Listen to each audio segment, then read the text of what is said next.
Tripwire Straight Up Metal Detecting also here. Mark Thomas also here. Who Straight Up is saying hello to Deej. I don't see Deej here. But if Straight Up says Deej is here, then Deej is here. So Deej, welcome to the stream.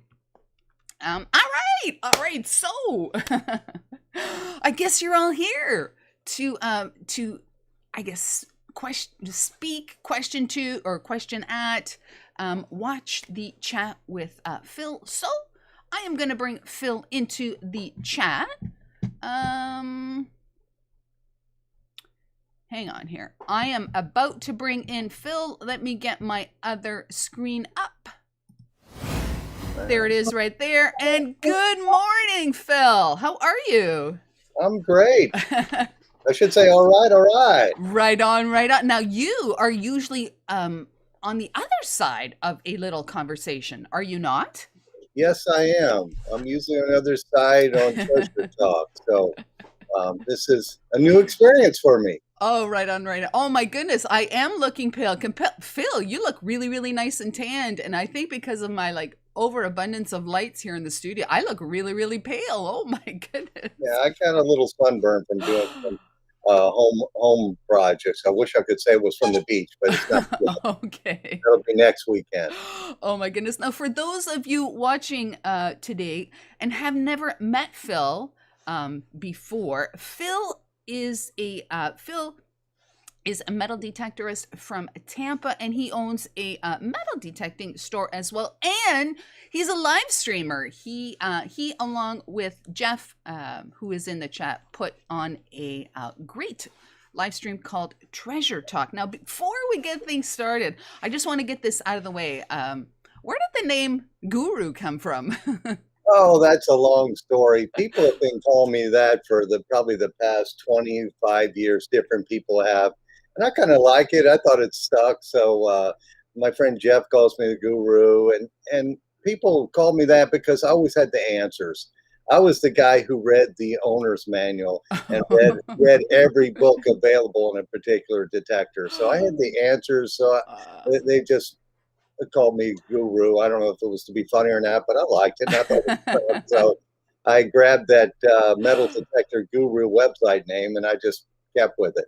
Oh, right on. My goodness. You know, I know that I've heard you say this on your show, and I've heard Jeff mention this as well, but not very many people actually do read the manuals when they purchase a detector or some sort of equipment.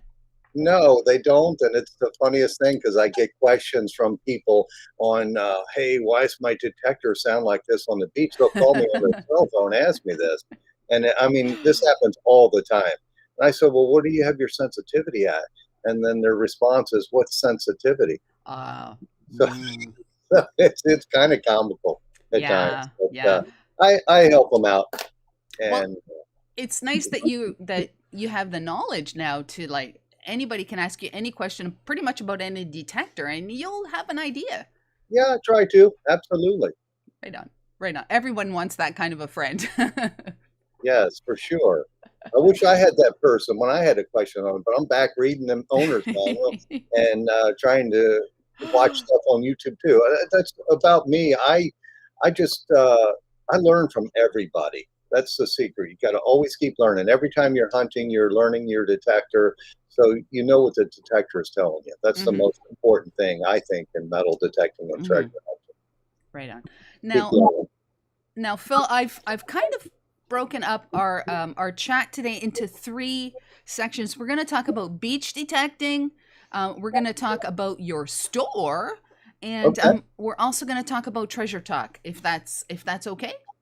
Oh, that's fine.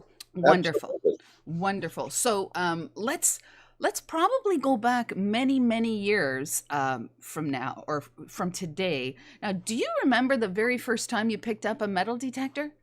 Oh, absolutely. The first detector I had was probably 40 some years ago. It was I think it was a Bounty Hunter or Radio Shack type of detector. And it didn't really work that well. However, it did get me started, you know. Were you on the beach back then? No. Oh, no, not okay. on the beach. I live in an older neighborhood. My house is almost 100 years old. So I was just in this neighborhood. And we were just in a local park with the detector. Ah, okay. Did you find coins? Yeah, I found a couple bottle caps and I found a couple pennies. It wasn't anything great, but then bounced probably maybe 5 years later. A friend of mine showed me his White's Eagle, I believe it was, a White's product. And as soon as I saw that, he was showing me, hey, look, it's probably a quarter and it's about 4 inches deep. Wow. He was showing me this on a property. And the next day I looked for a White's dealer. I went out to that White's detector, was that the ones with the big box, the clunky ones? Yeah, it was bulkier than now it's, well, White's has since gone, but it wasn't the slim line, the SL box. It was, yes, it was the larger box, absolutely. But I went out and bought one the next day. I tracked down a White's dealer and bought one. And how long did you stay with that one before you moved on? That thing was like glued to me. Oh, really? Yes, I love that detector. And then I, proceeded to get more White's products, of course, but that was a long time ago. And at the time I had, and I'll just bring this into our store. At the time I had a printing shop, a small format offset printing shop that we sold print, business services out of. And my wife saw my addiction to metal detecting and she says, you could sell those. So we became a Tesoro dealer. Really? Tesoro metal detectors. I mean, this was probably 30 years ago or more. And of course I used a Tesoro underwater detector too. being a tesoro dealer. I wanted to be a whites dealer, but at the time they had a whites dealer in a pawn shop that was, I don't know, 4 or 5 miles away from me, and they thought I was too close. Wow. Okay. So you're talking about right now. You're talking about 40 years ago or so. Yes. Were there many different detecting brands back then? Oh yeah, the brands were still around. You know, the one you use, Fisher, they've been around the longest, but Garrett was around, Fisher was around, Weiss was around, Tesoro was around. Of course, Tesoro and Weiss are now gone. But there were other brands of detectors around then too, but they were going quick to the big ones, the Garrett, Fisher, and Weiss at the time. Now, when did you? I would imagine that because of your location. Oh, I've got an echo there. I would imagine that because of where you're located, that you're predominantly today a beach detector. Is that right? No. Oh. No, actually, I got my start relic hunting. That was my favorite part of it still is relic hunting, because the downtown Tampa area, and I've been very fortunate over the past 40 years getting on some really cool sites. It was Fort Brooke in the 1820s through 1870s. It was a very large fort site for the Seminole Indian Wars. And I found a lot of relics from the War of 1812 time period up until after the Civil War. So I'm not just limited to beach hunting.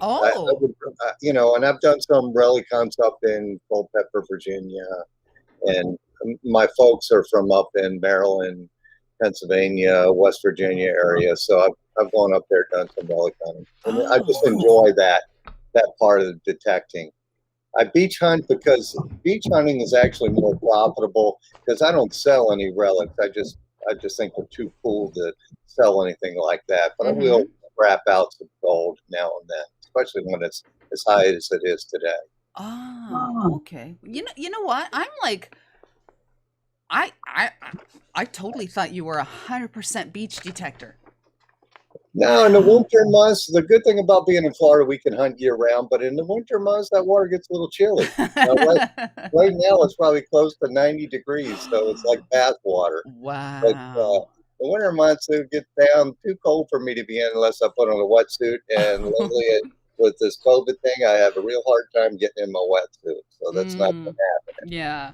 Now, all right. So, going back 40 years, was metal detecting, were there a lot of people? Like, did you have much competition when you were like either relic hunting or on the beach back then? No.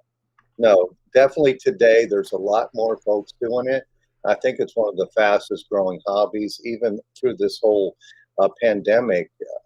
Well, here in the U.S., I know you guys have been shut down, but here in the U.S., it's been here, especially here in Florida, it's been very busy. Our shop's never been busier. So it's a good thing. Wow. But there is a lot more competition, so you have to think a little different. And there's still stuff lost every day, especially beach hunting. Beach hunting is the easiest detecting that you can do. Relic hunting, coin hunting, if you want to get older coins and older things, require a little more effort, because you have to secure permissions, that kind of thing. Right. To get onto decent sites. Right. Now, in the going back, like I'm still in the 40 years ago. This might be a dumb question, but I'm gonna ask it anyways. Did people use, like, were there beach scoops back then, or were there homemade scoops? Because I really don't feel like, were you able to buy a beach scoop back then? Yes, you could buy a beach scoop right here in Florida. You could go over. I sell for Riley's Treasure Gold. That's it was Kevin Riley I used to buy scoops from. He had since passed away a while ago, and his I believe it's his niece Lorraine has taken it over. But they manufactured right there in Pompano Beach, Florida, and there was other manufacturers around. If there was a need, somebody was making the product. Really? So yeah, you could get a real nice scoop. It's not the type of scoops that we have today. I would, I would think so. I know that, like, Stealth Scoop is one of the biggest scoop manufacturers. I sell their stuff, And they had since the owner of that, Chuck, he was up somewhere up close to you, I think up in the Great Lakes. He made a real nice stainless scoop, and then he sold his recently, I guess, retired, sold his business to another company out of California. But they make the real nice stainless scoops with carbon fiber handles, and we carry them in the shop, and they're very popular. They're expensive, but they're, it's not a Chinese made, piece of stainless that's not going to last. They last. I think they have a lifetime warranty on them. Wow. Hey, I just want to say hello to Ohio River History is in the house. Not Right Johnny's in the house. See It My Way's in the house. 508 Magnets is in the house. Park Rack Pat also in the house. Neil, Diggers Down Under the Comic Chef from Australia. We got a lot of people in the house, Phil. A lot of people. Yeah, a lot of people. We have a busy little show.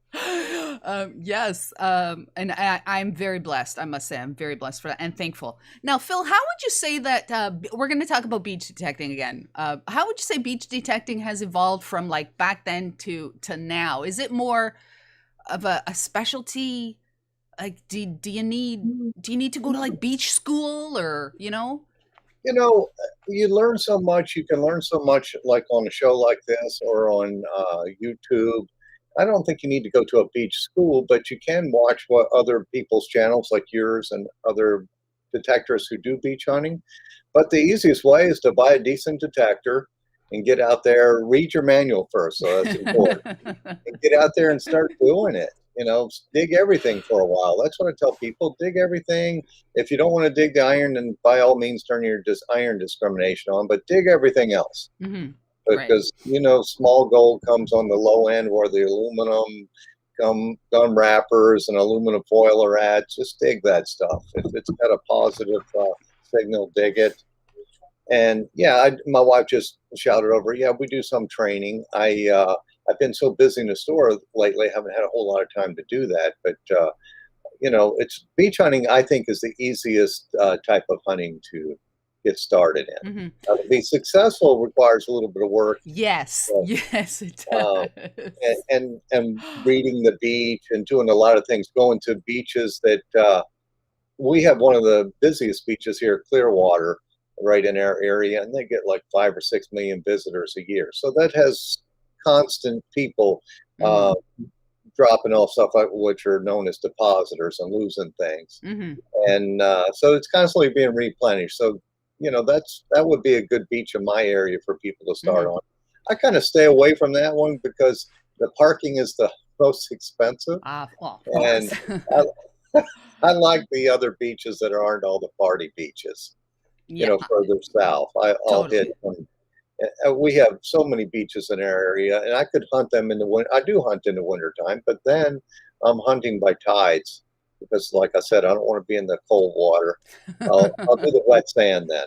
Now, when my previous experience with beach detecting, it would be on vacation, either in Florida or on the east coast of Canada. Now, when I went to a beach, I would just turn the detector on, drag the scoop behind me, and just like up and down, kind of randomly. I didn't know what I was looking for. I didn't know where I would start or anything like that. But just as brief as you can you just tell us, like, when we come up to the beach, what is it that we're looking for? What is a good place to start detecting? Because for me, it was just like I'd be in the dry sand, then I'd go down, back. It was just haphazard. Okay, the easiest way to do it is look at, and I try to go 2 times when there is a lot of people, so I can see where people are laying at, and when the people have left. You're looking for, if you're doing dry sand, you're looking for towel lines, and you're looking for, like a coin line, or I used to use a pulse induction detector, which hit on every piece of metal that was there. So I was looking for areas, especially in the water, where heavy targets accumulated. That was your coins, your fishing weights, and stuff like that. But up on the beach, you can do the same thing. You're looking for coin lanes or lanes that are more targets in it. And you can go back and forth until you find an area where there's a lot of coins parallel to the beach or heavy targets, and then just go straight down that way and come back and forth. But drag your scoop because it tells you where you've been at. Exactly. I found that out totally by mistake. Yeah, I got my wife is trying to interrupt me to answer questions on there. I can't do that. I've got Liz asking me all the questions. That's okay. Let's see. Detecting or pass. I have that on my list. I will definitely ask. I will definitely ask Phil that question. Now, there's a couple terms. Now, there's a few beach detecting channels that I do watch, and they're always mentioning certain words. Now, I'm going to say the word to you, and can you just, for those of us that that are not familiar, can you just kind of explain what they are, if you don't mind? Okay. Okay. What is a cut? A cut is where the ocean, where most of the time it's where water will move in or out and remove some sand. Like I'm on the west coast of Florida, and we don't get cuts that often unless it was a major storm event. Ah. But every once in a while, you get certain areas where I guess the water rushing out after a really high tide, like a full moon or no moon, an extreme tide will take a bunch of sand out, or a hole will form in the Gulf in an area where the sand has been removed. So that's what a cut is. The water has removed a bunch of sand. And you'll see this a lot on the East Coast where it might remove, 10, 15 feet. Wow, It really? could be like there could be Spanish treasure sitting on the beach over in Ooh. Melbourne, south of Melbourne, but it might be under 20 feet of sand. So no detector is going to find that. And if the detector could find that, you would have no way to get down to it, because you start digging a hole more than 3 or 4 feet, it's caving in on you. Okay, that totally makes sense. What about you hear a lot of people mentioning sanded in? That's not a good place to detect, right? No, here that happens a lot here on the west coast of Florida. You get sanded in, and there it's like a lot of fresh new sand has been brought in. Okay. And you'll notice that because when you're walking in, it'll be real spongy or real loose. Okay. So okay. So now the odds are that the tide brought in that sand. It didn't bring in like coins and stuff with it. Is that a safe assumption? Yeah, if it was a heavy duty storm or whatnot, then it could bring heavy targets in like that. But in my opinion, no, a regular tide's not going to bring coins and stuff in. Okay. If the coins and stuff are there, it just might remove some sand where now your detector can get down, foot to 2 foot to find it. Okay. Now, some people mention that they're always looking for dark colored sand. Is that a good thing as well? Or black sand? Black sand, dark colored sand, that on I don't run into that on our beaches, but that's like volcanic sand. That's highly mineralized sand, so I'm trying to stay away from that. Oh, because your detector. Yes, it'll drive detectors crazy. Okay. So the black sand in gold prospecting, that's a good thing. Yes. Gold is usually in the black sand. Yes. Now, how important is it for people that are going beach detecting to keep an eye out, or to like print out, or to watch the tide charts? Now that's extremely important, because it's so much easier to detect when the water's not there. If you're detecting an area, you want to hunt the wet sand, or you want to hunt out in the water and you have a detector that's not waterproof, the easiest way is go to the extreme, especially in the Gulf. We get extreme low tide. The water that might be, 2 or 3 feet is now wet sand. So you can hunt wet sand a whole lot easier when the water's not there. You can hunt that because you're not dealing with the water, and you do the same thing. You drag your scoop and you can work a search grid. It's just, I prefer that, especially in the wintertime when the air water's chilly. I'll hunt like our local Tampa Bay beaches, and I'll be able to really cover an area thoroughly that you can't do when the water's there. That you can't overlap, you can't go right next to where you were at. So you can't search as thoroughly when the water's there as when it's just wet sand. It's just easier. I want to say hello to the Metal Sharks. They're in the house. I also want to say hello to Lawnmower Man, as well as Didier Mignon, also in the house. And I hope I didn't pronounce your name improperly. Marty Verstall's Digging with Marty, also here. Thank you all so very much. Gotta say, Phil is dropping a ton of knowledge. If you have any interest whatsoever in beach detecting, or if you are a beach detector, you might just pick up a couple nuggets today. So right on. Now, From watching these beach videos or these beach detectors, some people will, when they find a target, will be like strictly with the scoop, you know, shaking the scoop and stuff. Other people will like dump the scoop, kick it around, and kind of like pinpointer it. What is there a preferred method of retrieving a target at the beach, or does it depend on if you're in the water or in the sand? If I'm in the wet sand, I'll dig the scoop. I use a big scoop, so normally it's in the first scoop. But a lot of times it can be deeper than that. I'll dig it and dump it right next to the hole. That way I can, because I don't want to be bending down. You can't shake the wet sand through your scoop. So I'll dump it right next to the hole, go over the hole, go over the pile. If it's in the pile, then I'll kick that pile down till I can eyeball the target and then bend down one time to pick it up. Just the fastest way for me to do it. You got to develop the fastest way. I hunt slow, but I dig fast. Because, you know, that's just, I hunt really slow. I mean, I hunt with other guys sometimes, and they're a half mile down the beach, and I made it like 100 yards. So it's just the way I do it. I enjoy the hunt, and I do that. I dig fast. That's the secret. Is you got to dig fast, get your target fast, and that's why I use a big scoop. A lot of people will buy a scoop that's as big as, or they'll get it off of Amazon or something. Don't do that. Don't go on Amazon. Go to a place that has them so you can see the size of the scoop. So are you talking the diameter of the actual scoop?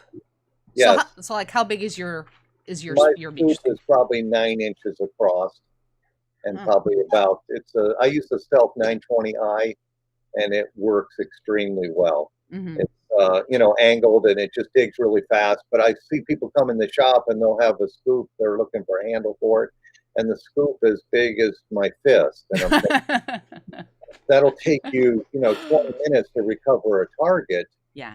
And you could have recovered, you know, 10 targets in that time. So yeah, like you said, it's like you got to be fast in your target retrieval. It means more targets, means possibly more gold. Absolutely, because the next target could be the gold. And you're recovering a lot of coins, a lot of pennies, a lot of stuff like that. But let's face it, we're looking for the gold. Years ago, we were looking for platinum, but now I think platinum's half the price of gold. So now we're looking for the gold. Interesting. Now let's talk a little bit about beach equipment. We've kind of already alluded to that, but so if somebody wants to go detect on a beach, what are the basic, absolute, nothing extras? What are the basic? What basic equipment do they need? For me, it would be a good pair of shoes to walk in. That's really important because you don't want to walk on anything sharp. I see people sometimes, some of the YouTubers will do without shoes. I don't know how they do that. Yeah, I've seen that too. I don't know how they do it because my feet will be cut off, no doubt, especially the stuff we dig up. But a good metal detector, that's number one, and know how to use it. Number two would be a good scoop. I prefer a long handle scoop because I don't want to bend down unless I have to. I figure I only have so many more times in my life I can bend down, so I want to stay close. So I want a long handled scoop, and there's so many different ones. You can get aluminum. If you're mostly a dry sand hunter, then I would use aluminum. If you want to do dry sand, wet sand, and water, and use one scoop, not multiple scoops, like I have multiple scoops, then I would say get aluminum. But if you want to do a lot of water hunting, then I would say get stainless steel. Stainless steel, even with a carbon fiber handle, can be kind of heavy, and you learn to deal with that by dragging it.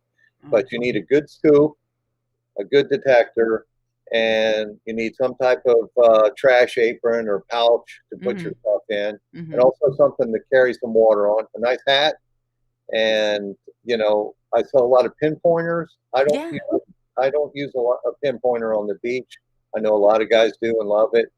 There are times that I find, you know, the head of a rivet, aluminum head of a rivet, and it's so tiny, it's like an 1/8 inch target. And then I'm down on my hands and knees to recover it because it sounds like it's gold.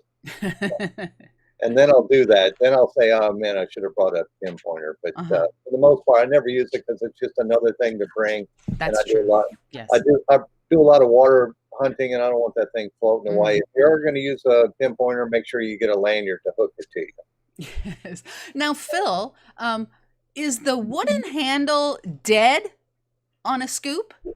No, we still sell some, and some people don't want to spend like a wooden handle you can get from Home Depot or Lowe's or one of the hardware stores for I guess less than $15. Mm-hmm. Whereas a carbon fiber handle is 135. To me, it should be dead, but some people spend that extra money. So I, Yeah. I've broken in my career many wooden handles, from saltwater rotting, that kind of Mm-hmm. thing. But I've never broken a carbon fiber handle.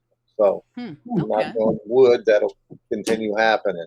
Yes. Never No, will happen. not wood. Not wood. We're not wood. Not wood is not good. Now, what about that secondary handle that I see that people have on their down past the midway point of their scoops? Is that necessary?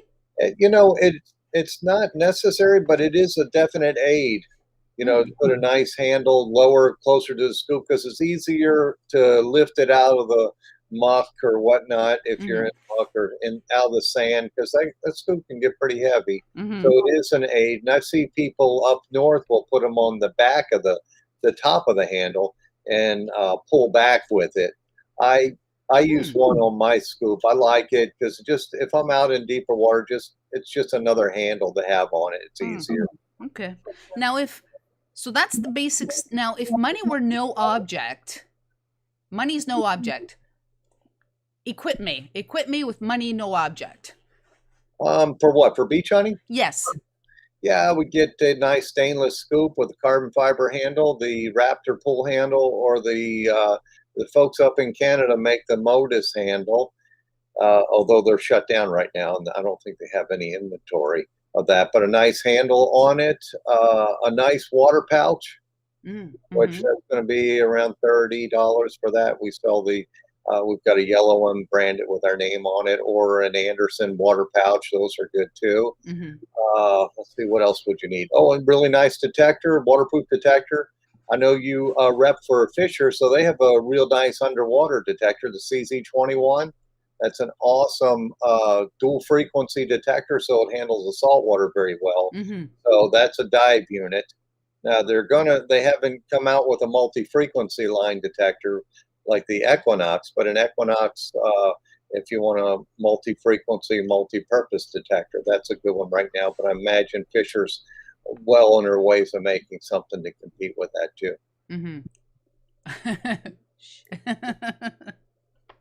Right on. Let's see here. So do you think that, again, going back to the years ago, do people today with the equipment have an advantage over the people back then? Is more like pirate galleon treasure being found on the beach today than perhaps 40 years ago? That's an interesting question. On the East Coast, if you look at American Diggers, I guess it was not this month, but last month, a guy named Jim Tibbetts, he's in the Central Florida Metal Detecting Club. I think it was 9 gold coins he found off the beach, which that's a very unusual find, and a bunch of silver coins too.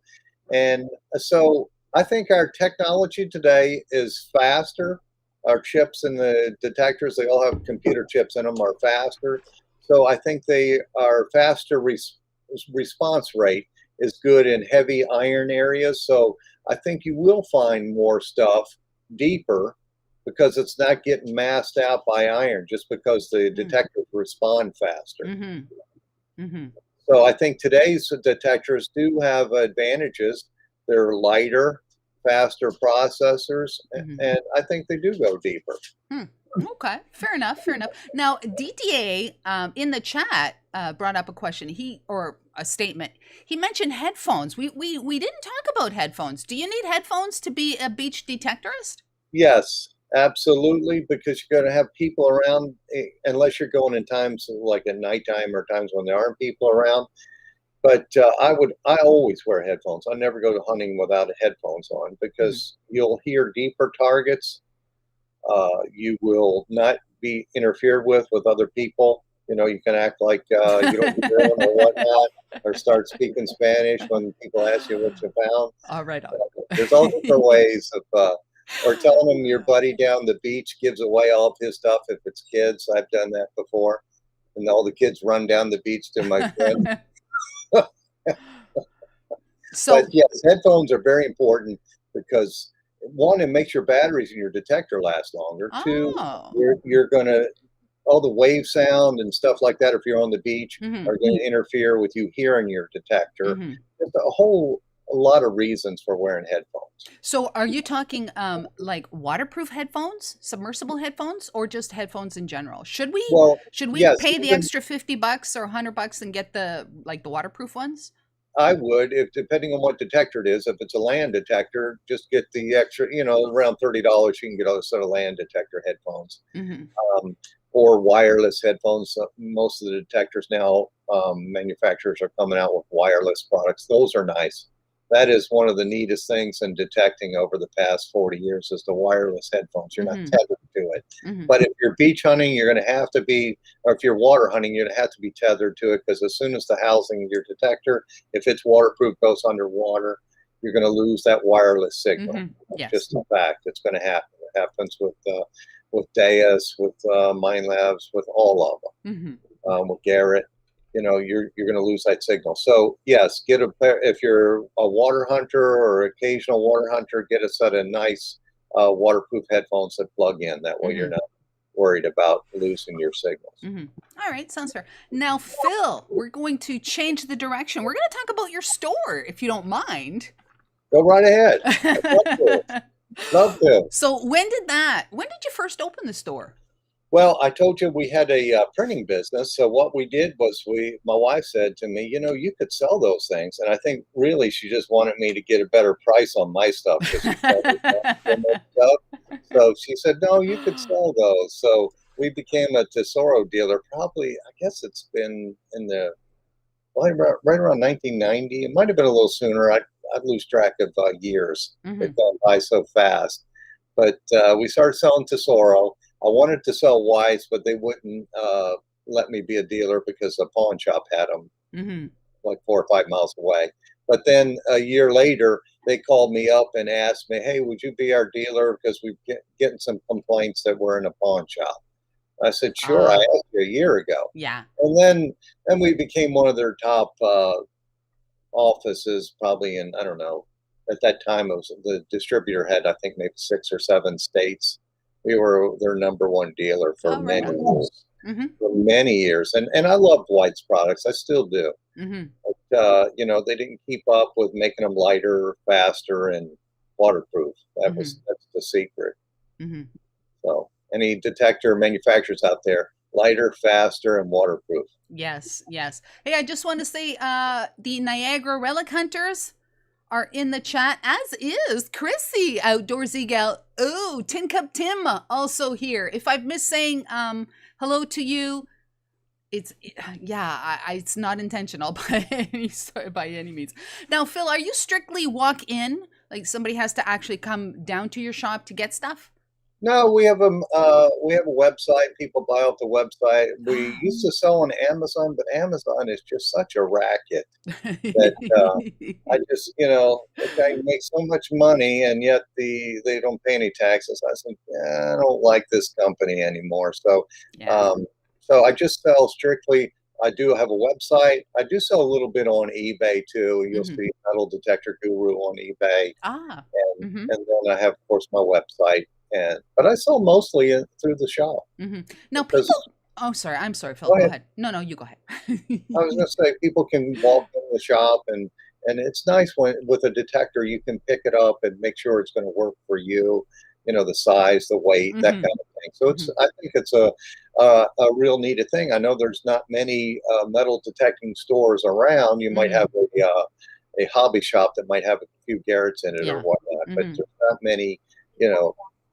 But yeah, people will drive. My wife's just telling me people will drive from Miami, which is hours to get to our store, so they can pick the detector up, because most of our customers aren't millennials.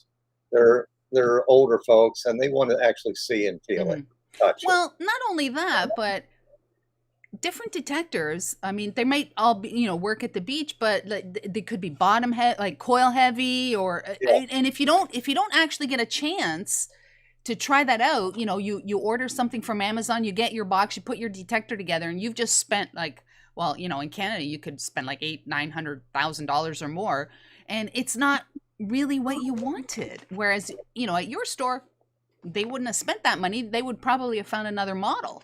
Yes, and they find something they like. Absolutely, that's Exactly. been the key. We try to offer the best service. All people buy what they want and need, and not necessarily the most expensive thing, just what's going to fit for them. Because there's no perfect detector. We just try to find the perfect detector for them. Exactly. And they can also get, they might want to get a scoop, or that you can tell them about a scoop. They can lift the scoop up and that sort of thing. Oh, yeah. There's a lot to be said for like hands-on and like 𝗥𝗔𝗗𝗓𝗪𝗡𝗙.com. Yeah, absolutely. Go to your local dealer or come see me. Absolutely. Yeah. Now you also, prior to COVID, you also did rentals. Is that right? Yes, we did. We used to do rentals, and we're not doing those now. I don't know if I'm going to start doing those again. Most of the time, the rentals were people who lost things. And so I'll refer those to, like, there's 2 clubs in our area if I can't do it. I used to do some recovery work, but lately I've just been so busy I haven't had a chance to do that. I mean, it is cool to do that, to go out and find somebody's a lost item for them. There's no better feeling than seeing their faces when you're holding it in your hand. Yes. And Ring Finders is in the Largo Club has a ring finders group, and they'll go out and find it by donation. And then our Tampa Club does something similar. They're not ring finders, they're thing finders, but they'll do the same thing on this side of the bay. So it's been good for the clubs, because the clubs get some donations that way, because they do it all by donation, and that fills that need of somebody needing to rent a detector for a lost item. Because I like lots of times in the classifieds here, you'll see used metal detectors for sale, and they say they bought it to find like a property spike or a ring or something, and now they're just selling it, hoping to recoup some money. Right. Yeah. Now, Phil, what would you say is the best selling detector at your store right now? Right now, today, it would be the Equinox, either the 600 or the 800. They kind of own it. Years ago, it was the Garrett AT Pro. That one was just incredible, too. Equinox has got it because of the saltwater features. Yeah. It just makes the saltwater better than the AT Pro or AT Max. For dive detectors, it's still going to be the 𝗥𝗓𝗪𝗧𝗪, although I've been selling quite a few Fishers since I started stocking them. So the CZ21 is an awesome detector, a whole lot easier to use than the 𝗥𝗓𝗪𝗪 too. Really? So those are, because it's the tones are different on the 𝗥𝗓𝗪𝗪. It takes a while to get used to. But on that CZ21, just like any other detector. Now, are you at the store excited about any items or detectors or something that are coming in soon? Is there any exciting news? Oh yeah, you've got exciting news right now.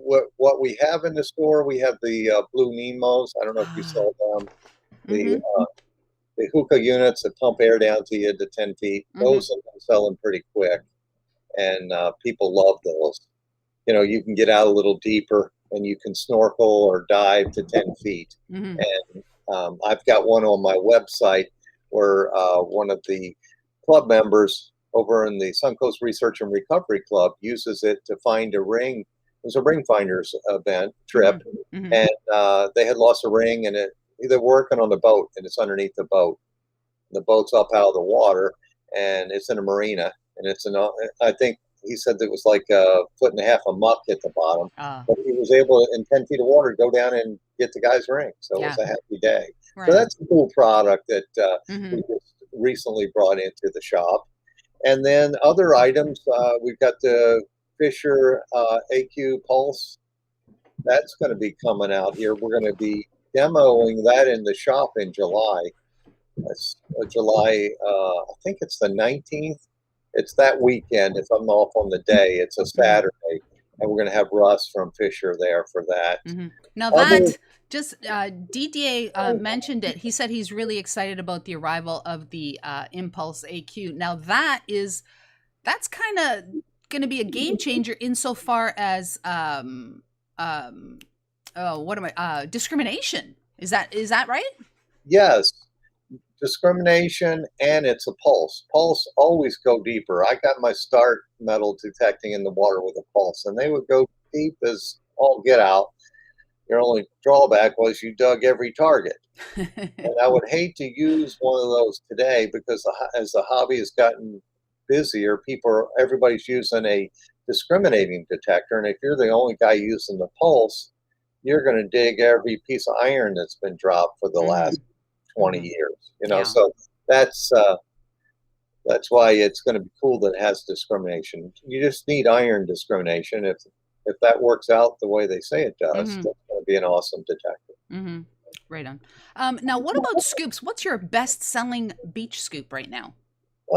Beach scoops would probably be the best-selling. Would probably be the aluminum scoops, the lighter weight, less expensive. Although I do sell a lot of those stealth scoops. Those are really nice too. But the aluminum is probably the fastest selling. And actually, that right now all the manufacturers have a tough time keeping up with demand. On the aluminum scoops? Yes, on all scoops, on everything. Really?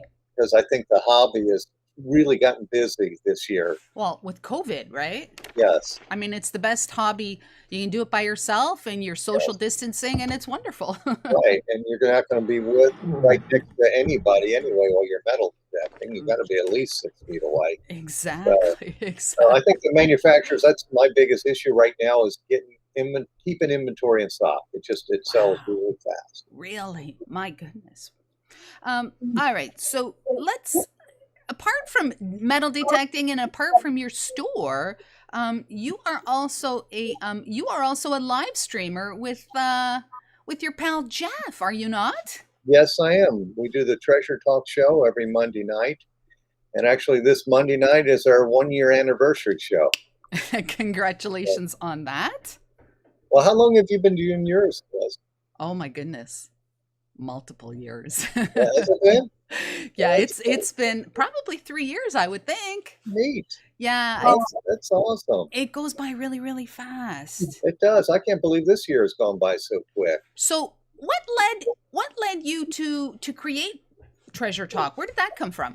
Well, it was actually Jocelyn's idea. Jocelyn's my wife of 40 years. Right on, Jocelyn. She's there. She's sitting here watching me.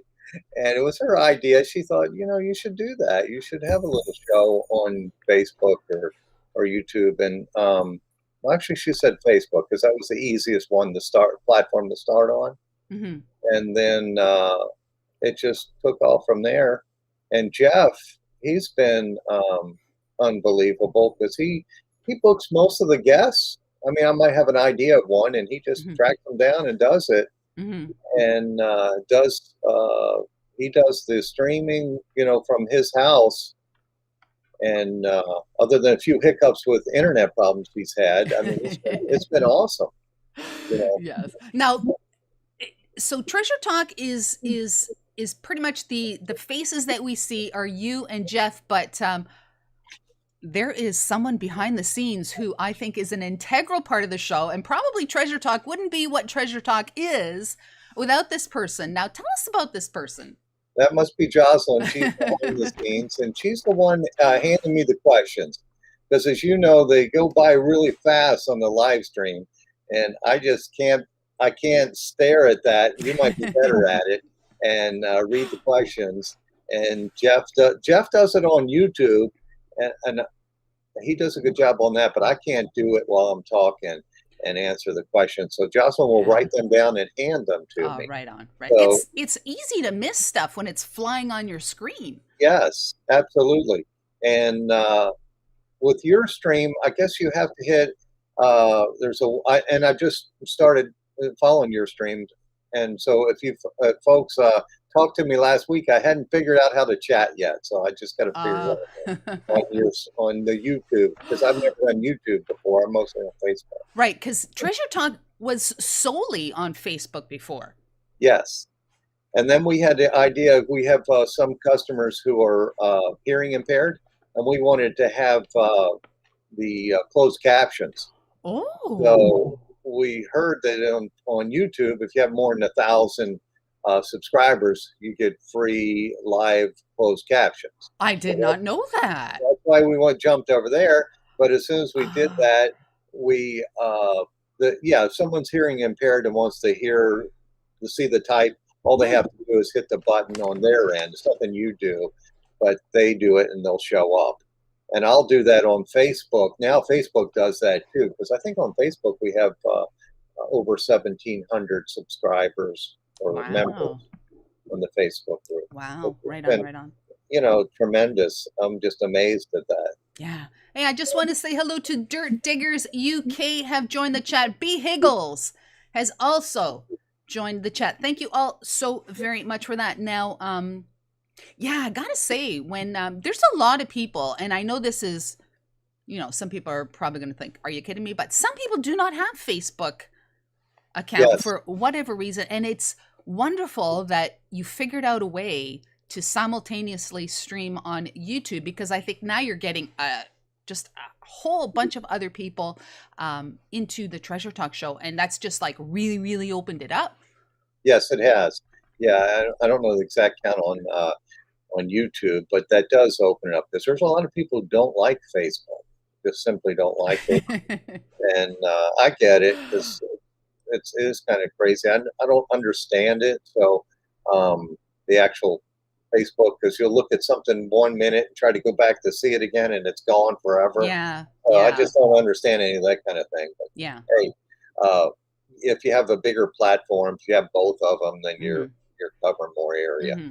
So with the Treasure Talk show, it's Jeff that does all the streaming in on his end, right?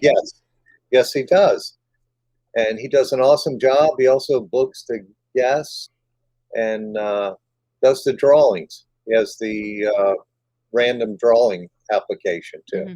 Now, for those people, and I urge you to check out Treasure Talk. You're on Monday evenings at 7. Monday right. from 7 to 8, and at that hour, just like this one, they go by so fast. Yes. Now, Treasure Talk has, by and large, every show, there is a giveaway, and we're not just talking like little tchotchke giveaways. You give your guests sometimes give away metal detectors and like pretty cool things. Absolutely. The manufacturers will throw in a detector or some type of pinpointer, or just, I think the next one that I know of coming up is 𝗘𝗫𝗖𝗪𝗏 from 𝗥𝗔𝗗𝗧𝗏. She's going to be giving away a simplex, I believe. Yeah, she always has good stuff to give away. Yeah, she does. And she's going to be talking about their new upcoming multi-frequency detector. So we'll see how that goes. And this week it's our 1-year anniversary show, so we're giving away some stuff on there too. So that is Monday at 7 Eastern. Yes. Right. Now, is there if you want to get in, if the people want to get in on that giveaway, they have to do something. They can't just watch the show and be entered in the giveaway, correct? Right. They have to. Jeff usually has it on Facebook, and he has it on YouTube too. On Facebook, they have to type in a saying, and then he enters them in the contest. I guess he probably has to do the same on YouTube, but I don't know exactly how he does that on YouTube, but he does it. He does a lot of work for the show. Yes, he does. He's just an awesome partner on that. Right on. Devin Digger Daz, hello to you. Thank you so much for joining. I do appreciate that. Now, Phil, this is about the time of the show where we kind of do like rapid fire questions. So are you ready? I'm ready. All right.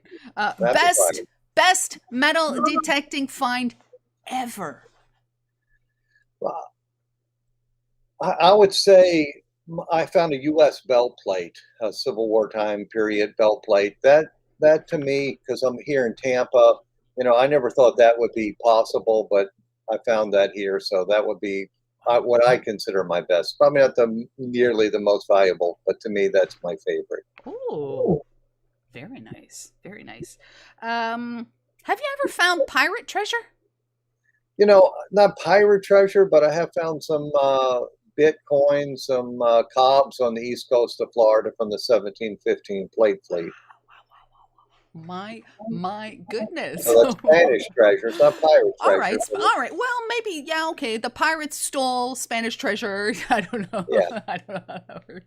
So you have, all right. What is the oddest thing you've ever found metal detecting? Like totally bizarro world. I would say grills, gold grills. I'm sorry. The gold grills that the gold teeth the kids wear. Jeez. I'm like gold grills. Yeah, I don't know. That's kind of odd to find those. And there's only one beach I found them at, and I found 3 different sets of them. So gold teeth. Gold teeth. So maybe they fight at that beach. I don't know. I haven't seen it. And then the other, yeah, I guess that's it. It's odd or weird. The other things I find, and these are, I call them reminder tokens. And beach hunters find these a lot. And what they are is the tag that went into the ashes. When someone passes away and they throw them out at sea, they'll put a stainless steel tag in them normally. Okay. And they're just I call them reminder tokens, a reminder to get out there and do what you love to do. Have you ever found a message in a bottle? No message in a bottle for me yet. Just the tag from somebody's ashes. Just the tag. Yes. Oh my goodness. Oh my goodness. What do you think would be your most expensive find, like dollar value, your most high dollar find? You know, I've found some really large diamond rings. I guess they would be the most expensive. Now, what would be the frequency of finding one of those like amazing things? If you're lucky, maybe one really amazing find a year. You know, you find a lot of jewelry. You know, years ago, I hunted a lot more than I do today. And I wouldn't be unusual for me to find 60 gold rings in a year. 60? Yes, 60. Wow. I'm in the wrong business. You know, but gold was a lot cheaper then. Gold was, you know, $300-400 an ounce. So now we find so many stainless, titanium. Oh, I get where you're going. I get where you're all going. those rings today. We'll still find a lot of rings, but they're just made out of metals that have no scrap value. Ah, okay. All right, I gotcha. Now, is there a coin or a relic or just something that eludes you that you hope to find, but you just, for whatever reason, you just haven't found it yet? Yes, there is. I haven't found a gold coin yet, and I'm still looking. And I'll find it one day. I'm sure you will. I'm sure you will. Would that be considered pirate treasure? A gold coin, or you mean like an American gold coin? American gold coin. I'll take it. Wait a minute. I take an East Coast 1715 plate fleet gold coin too. Hello, gold bar. Or gold bar, yes, that would be nice too. Oh my goodness! You know, we found plenty of gold jewelry. You know, chains and bracelets and rings. But I'd like to find a gold coin. Now, in my location here, it's probably not common to find one. So, you know, I'm still looking. All right. Now, Phil, if you could go metal detecting anywhere on the planet, anywhere, where do you think you might go? If I could, I'd probably want to detect somewhere around DC. I think that'd be neat to detect around the White House.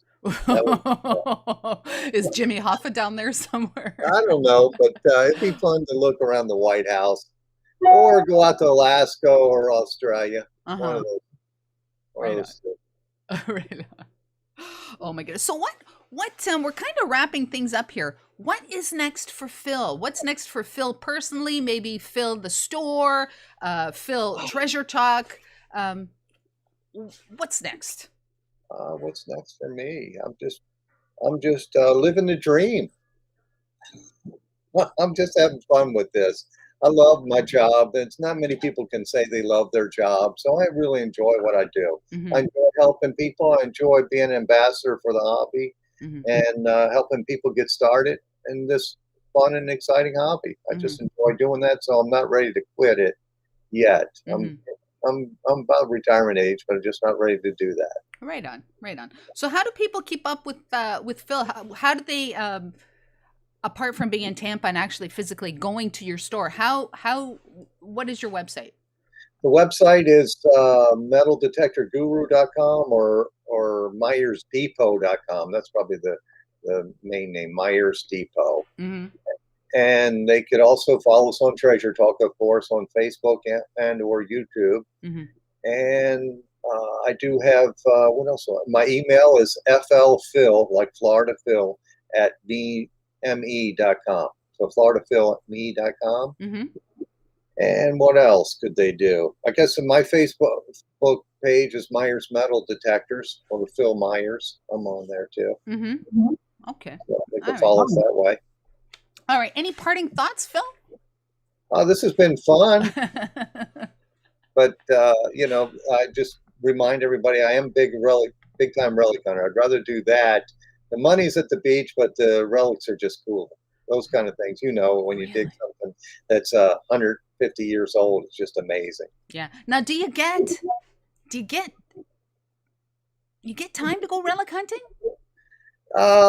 Not really. Not in a while. I used to when but our downtown area has since been built over, and it's harder to get permissions to be on the sites. Mm-hmm. But I mean, every once in a while it does happen. Mm-hmm. And but I do in my own neighborhood and older neighborhoods in Tampa. I have some friends who are builders, so I get permission to be on their sites. Mm-hmm. Yeah, I would think with you having the store that you'd have permissions all over the place if you I want just to. gotta ask them. Exactly. Right on. All right, Phil, it's been an absolute pleasure to have you on the show today. Congratulations on the 1-year anniversary for Treasure Talk. And once again, I urge everyone to join in the celebrations this Monday on Facebook and simultaneously on YouTube. They're having a 1-year anniversary show. Join into the show. You can chat in the chat and congratulate these three. It's not just the two faces that you see on the absolutely. TV. There's actually three cogs to that whole organization. Jocelyn's a big part of it. She's the main part of it, really. Keeps me grounded going right. And I did want to tell you, Liz, I'm going to send you some of our stickers because I know the other night I was watching your show and you give those out to people. So I'm going to put some in the mail to you. So email me your mailing address too, please. Thank you. Will do. So Phil, once again, thank you for joining me today. I am going to switch up the screens. And I'm just going to do my my usual goodbye to everybody. But thank you so very much, Phil. Enjoy the rest of your day. And I hope that I hope you get your gold coin. And when you do, come back and show us the coin. All right. Absolutely. Well, thank you. Right on. Thank you, Phil. All right. Bye now. All right. Oh my goodness. Wow.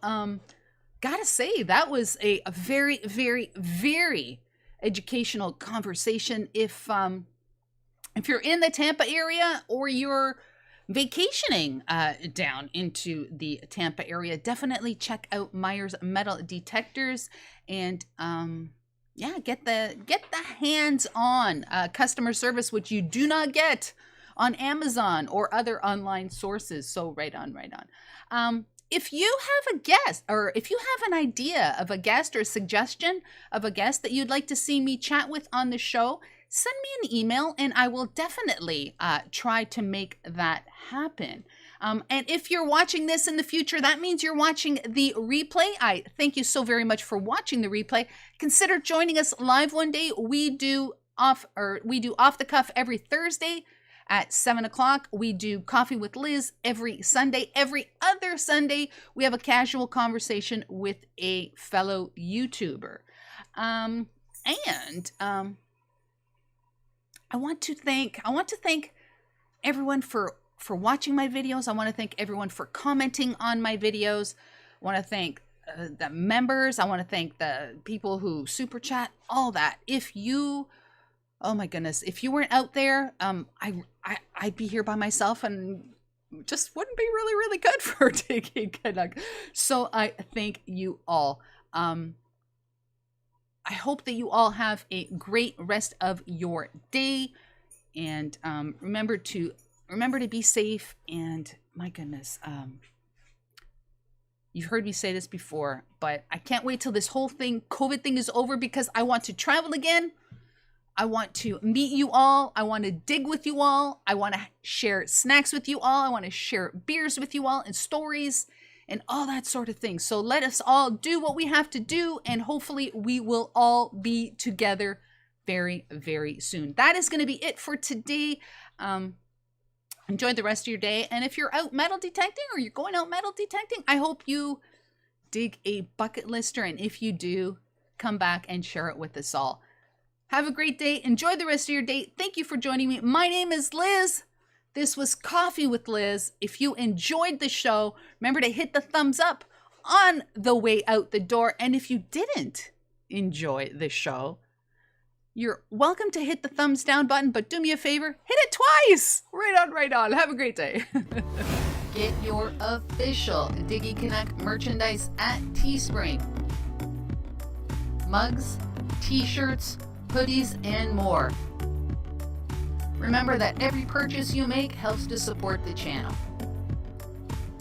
Check out the link in the description down below.